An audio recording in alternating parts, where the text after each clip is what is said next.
Assalamualaikum warahmatullahi taala wabarakatuh.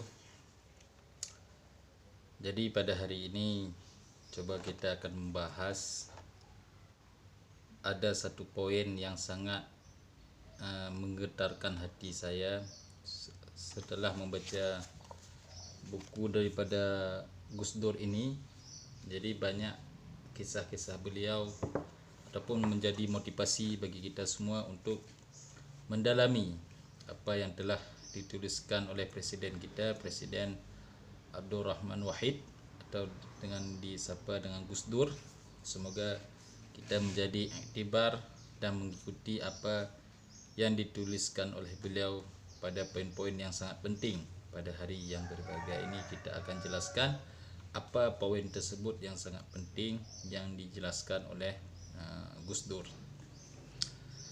Jadi poin yang pertama yang dituliskan oleh Gus Dur adalah didiklah diri sendiri dan ahli keluarga untuk menghayati ajaran Islam yang benar, bukannya menyekat pengaruh dari luar dan menyalahkan orang lain semata-mata. Ya. Jadi kita berbekal dengan ilmu pengetahuan harus mendidik keluarga kita, diri kita sendiri dulu baru keluarga kita, dengan ajaran-ajaran yang telah diajarkan dan difirmankan oleh Allah dalam Al-Quran dan hadis dan kitab-kitab para ulama yang telah mengkarang kitab berbagai macam ilmu pengetahuan dan ilmu pengetahuan agama yang telah disebarkan di dalam kehidupan kita sehari-hari. Jadi terutama sekali yang perlu kita ajarkan pada anak kita adalah ilmu tauhid. Ini sangat penting, ya. Jadi bagaimana mengenal Allah, bagaimana dia mengenal Nabi, bagaimana dia mengenal para sahabat, para tabi'in dan sebagainya. Ketauhidan itu yang sangat penting di dalam kehidupan kita berkeluarga dan mengajarkan ilmu tersebut kepada orang lain. Dan juga ilmu fikih, ilmu tasawuf. Jadi ilmu fikih ini adalah ilmu yang mempelajari kita didik diri kita sendiri dulu, bagaimana bab taharah, bagaimana cara kita bersuci, bagaimana kita cara berwuduk yang benar, bagaimana kita cara bersolat. Ini membutuhkan ilmu pengetahuan, ilmu agama yang memadai sehingga kita bisa mengajarkan diri sendiri dan keluarga. Yang ketiga adalah ilmu tasawuf.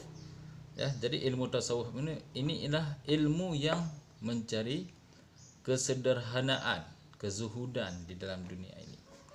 Makna zuhud ini jangan disalahpahami dalam kehidupan kita sehari-hari, yang bahwa zuhud ini adalah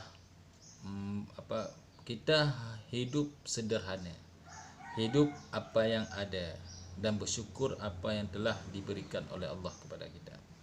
Jadi makna zuhud bukan artian tidak mencari kehidupan di dunia, tapi dengan kehidupan tersebut, dengan harta tersebut bisa kita gunakan dalam ibadah kita sehari-hari untuk menguatkan fisik kita, fisik jasmani dan rohani kita, untuk bisa beribadah kepada Allah Subhanahu wa taala.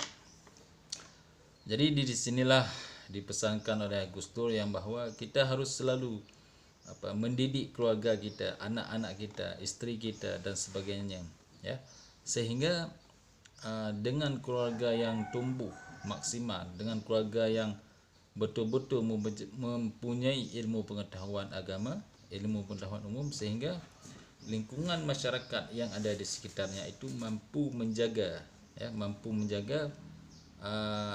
adab, etika, moral, akhlak dari dalam kehidupan internal dan eksternal, sehingga perilaku-perilaku kebaikan tersebut bisa disalurkan, bisa tersampaikan kepada orang yang lain, bisa mengajak orang lain agar berbuat kebaikan bersama kita.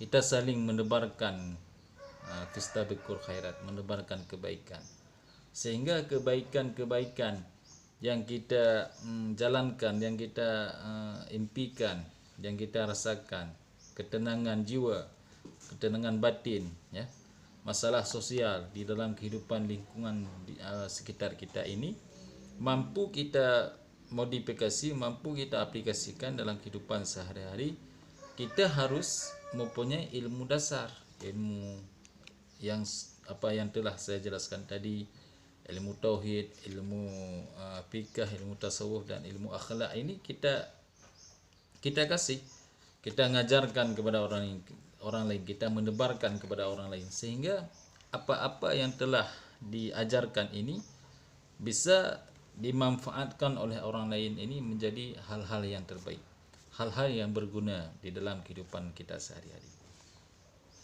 Kita dalam kehidupan dunia ini jangan bersifat individualis, materialistik, ya.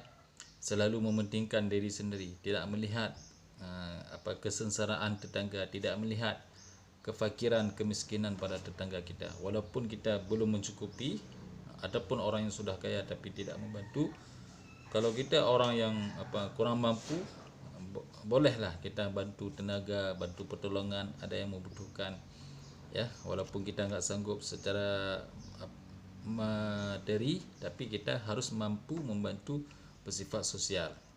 Misalkan ada kebakaran rumah, kita seala kadar apa yang bisa kita bantu, ya. Membantu menyiramkan rumah tersebut, membantu dengan mie bungkus Indomie, membantu dengan kita sumbangkan uang seala kadar misalkan. Ini membuat kita, pengaruh sosial ini mampu menjaga keharmonisan di dalam bermasyarakat, sehingga masyarakat ini, sifat sosial ini akan saling membantu satu sama lain, tidak menjelekkan, bahkan melihat saja orang-orang yang lain ditimpakan musibah. Jadi pesan yang disampaikan oleh Gus Dur ini bermakna, implikasinya luas, ya. Kehidupan multilateral, kehidupan multidimensi. Dimensi ini luas, sehingga apapun yang kita lakukan dalam kehidupan ini menjadi bermanfaat bagi kehidupan orang lain. Walaupun sekecil kebaikan yang kita berikan kepada orang lain, itu bisa berdampak positif bagi kehidupan kita di dalam bermasyarakat. Maka daripada itu, hiduplah kita menjadi orang-orang yang berguna, sehingga apapun yang kita lakukan itu menjadi rekam jejak bagi diri kita sendiri dan bagi orang lain, sehingga kebaikan-kebaikan yang kita salurkan menjadi contoh daripada orang lain, dan kejelekan-kejelekan kita bisa ditutupin dengan kebaikan yang telah kita lakukan. Semoga Allah yang Maha Kuasa dapat mengampuni dosa kita yang telah kita kerjakan dan menerima amalan kebaikan yang telah kita kerjakan. Mungkin cukup di sini yang dapat pesan hari ini yang saya sampaikan. Di bidang kurang mohon maaf. Wabillahi taufik wal hidayah. Wassalamualaikum warahmatullahi taala wabarakatuh.